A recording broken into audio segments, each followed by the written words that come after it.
Hello everyone, it is me Preksha and I welcome you to my channel. आज की इस video में हम डिस्कस कर रहे होंगे about SVB crisis, that is silicon valley bank crisis, जो रिसेंटली हुआ था and what actually you can learn from it. So without further ado, let's get started. But before that, अगर आपने इस चैनल को अब तक सब्सक्राइब नहीं किया then do it now for more such business and finance related videos. तो SVB is basically a bank and in general bank का काम क्या होता है?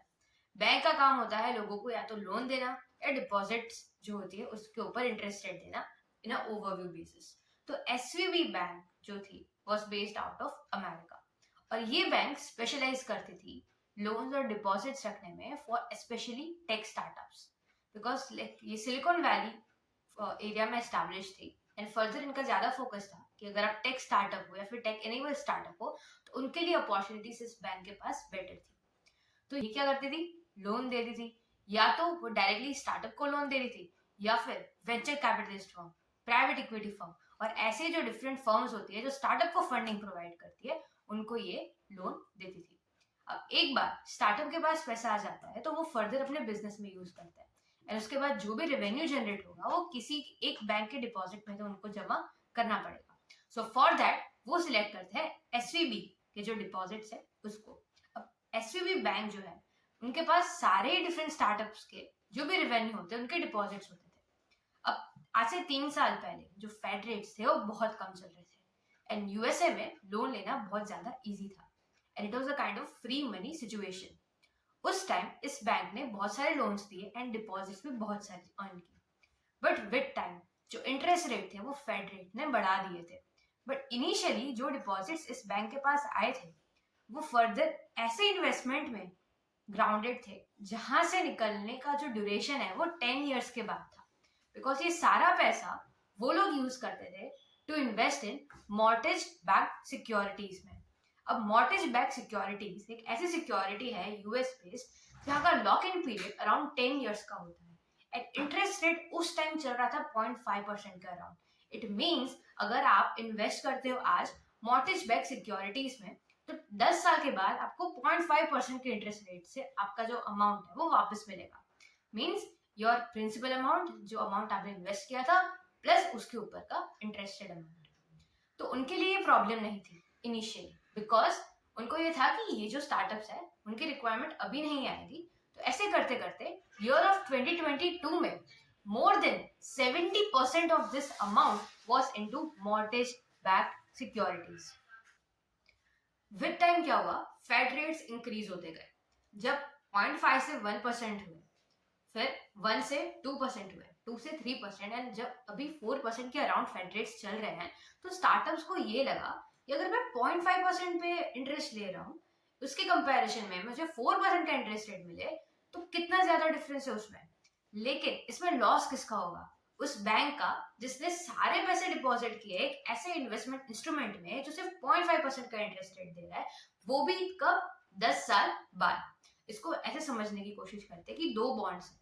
एक बॉन्ड ऐसा है जो आपने आज से 1 साल पहले लिया था at the rate of 100 rupees, आपको इंटरेस्ट रेट दे रहा था 0.5% का 10 साल बाद। और एक दूसरा बॉन्ड आज एक ऐसा बॉन्ड है जिसमें आप 100 रुपीज इन्वेस्ट कर सकते हो जिसका इंटरेस्ट रेट है 5% जो आपको देगा 10 साल बाद। तो अगर आप ये बॉन्ड होल्ड कर रहे थे आज से 1 साल पहले तो उसकी वैल्यू इस वाले बॉन्ड के कंपैरिजन में आज कम हो जाएगी। तो अगर आपको इस बॉन्ड को बेचना है तो आप 100 रुपीज, मतलब जिस प्राइस पे आपने बाय किया था उसी सेम प्राइस पे आज सेल नहीं कर पाओगे, क्योंकि लोगों के पास ये ऑप्शन है which is better than this option. So लोग ये वाला ऑप्शन ज्यादा प्रेफर करेंगे। अब इसकी वजह से अगर आपको इन केस इसको सेल करना ही है, द फर्स्ट बॉन्ड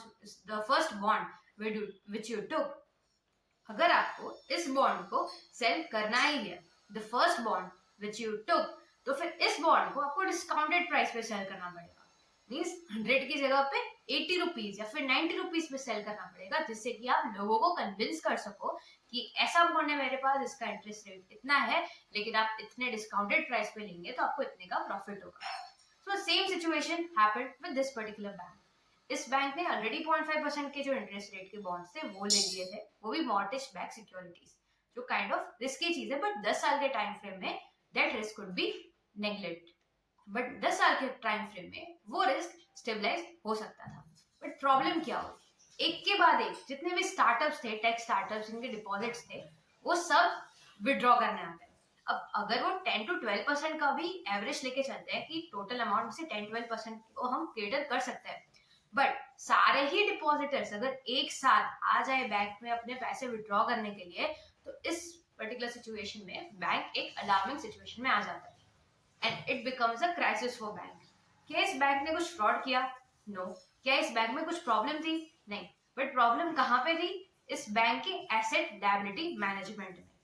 इसी की वजह से हम इस पर्टिकुलर इश्यू से ये सीख सकते हैं कि जो भी हमारे इन्वेस्टमेंट है वो हम डाइवर्सिफाइड तरीके में से करें, तो उससे हमें रिटर्न और रिस्क दोनों ही प्रॉपर तरीके से स्टेबलाइज हो जाता है। And second is emergency saving. अगर इस बैंक ने पहले से ही अज्यूम करके रखा होता कि एक पॉइंट ऑफ टाइम ऐसा आ सकता है इन द वर्स्ट सिचुएशन जहाँ पे सारे ही डिपॉजिटर्स अपना जो डिपॉजिटेड मनी है वो विड्रॉ करने आ जाए, सो उस केस पे ये पर्टिकुलर चीज हो सकती थी।